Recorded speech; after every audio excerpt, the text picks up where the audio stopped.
เจ้าสบายดีขอโทษเขาอยู่บ้านได้นี่นะอยู่บ้านเราบ้านเราเนาะจ้ะอยากขอสัมภาษณ์เรื่องการเซายาสูบเนาะแล้วก็เซายาเสพติดของเจ้าเนาะแล้วเขาสูบยามานี่ได้จักปีละ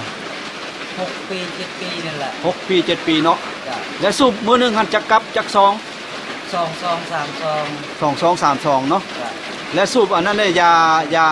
ยาเสพติดหรือยาบ้าเนี่ยมาสูบมาจักปีนะสูบมาได้ปีหนึงได้ปีนึงแล้วเนาะจ้ะเอาสูบ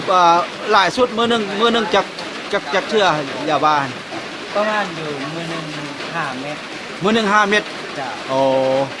ถือว่าสูบมาได้ประมาณปีปลายเนาะจ้ะสำหรับยาบ้าเนาะจ้ะแล้ววันนี้หันเอาอัน มันได้นั้นได้เงินวันนี้พัดเอาเฮ็ดได้เฮาจึงเซาได้เซายาสูบกับยาบ้าเขาเลยกินยาตัวนี้ยาตัวนี้เนาะจ้ะยายาขับไล่สารพิษเนาะเจ้านั่นแหละและเมื่อกินยาตัวนี้เข้าไปแล้วมันมีอาการเป็นอะไรหากบ่จ้ะบ่ได้ท่ายบ่ทั้งหากทั้งทายทั้งหากทั้งท่ายเนาะและเอากินไปหากจักวันหากหันวันหนึ่งเนาะจ้ะทั้งหากทั้งท่ายวันหนึงบ่จ้ะวันที่2ไปเราจะบ่หากบ่ท่ายเนาะจ้ะแล้วเฮากินหมดจักซองอันช่วงน้อยๆอยู่ในหั่นกินหมดได้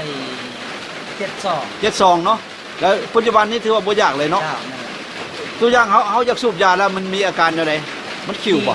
ขิวเนาะจ้ะและแบบยาบ้าเขาก็บ่ได้ยากเนาะจ้ะโอเค